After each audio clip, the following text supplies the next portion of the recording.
For years, I've been watching more TV than I really want to, and it's just streaming more than I want to.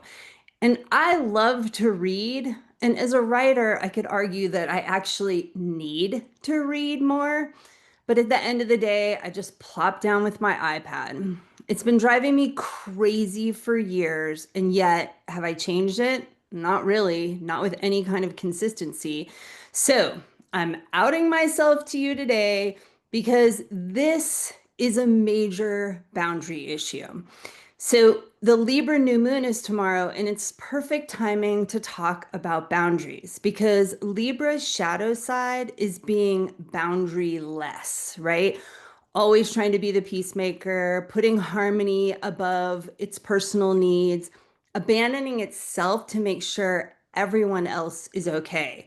But when Libra does that, it just gets smaller and smaller, right? So Libra's real lesson is learning to keep the peace, make peace, because that's what's truly in Libra's heart, but not at Libra's own expense, right? Not at Libra's detriment. So it's about learning to hold boundaries with grace, standing firm inside of itself, but still being connected to all of the other people in its relationships, which is really what lights Libra up. So Libra can take a cue from its opposite sign, Aries, right? The other side of its polarity, because Aries is all about having a really strong sense of self. Sometimes essentially the shadow side of Aries is being over boundaried, right? And keeping people at bay. So, true peace and connection, which is what Aries really wants, comes from the balance somewhere between Libra and Aries, between harmony and self-worth. So, boundaries can be especially challenging for us women because we're conditioned to be loving, kind, gentle, to put others first. But that conditioning is confusing us because it makes us think that boundaries are harsh, mean, selfish. But in truth, boundaries are none of these things. Boundaries are simply what's okay for you and what's not, what works for you and what doesn't. You don't have to announce them, they're just between you and you. So if someone's draining your energy, you can't make them stop, but you can stop giving them access to your energy. If someone's being a jerk, you can't change them, but you can stop engaging with them.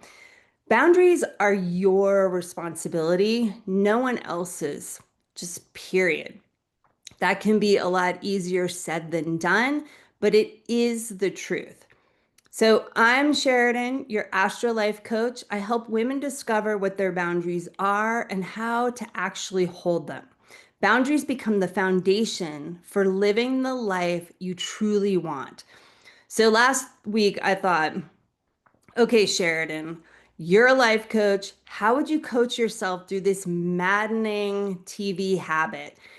And I remembered micro actions. They're my antidote to overwhelm. And I realized I'd never applied micro actions to this too much TV issue. I've been trying to make huge all or nothing changes like I'll never watch TV again or I'll only read books from here on out. And that like go big or go home attitude never works for change. It's just too extreme. So instead, I set a tiny, doable goal.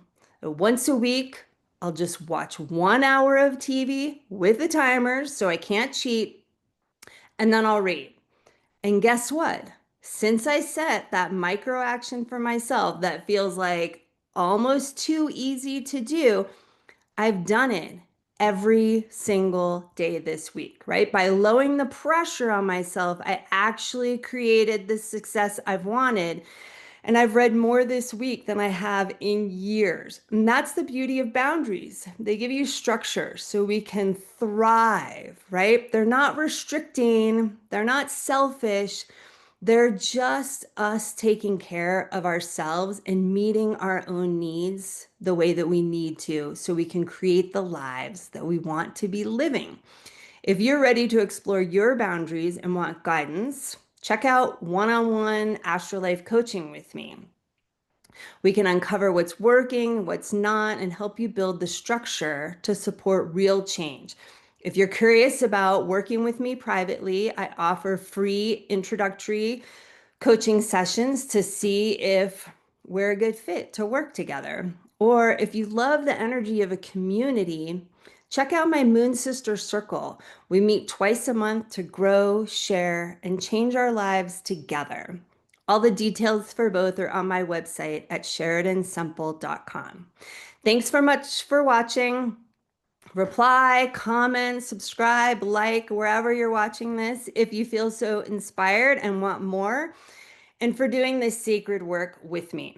I'm wishing you a beautiful Libra new moon and an empowered sacred feminine week. I'll see you next week for Samhain and Halloween when we'll explore embracing our dark sides to break through into our greatest light.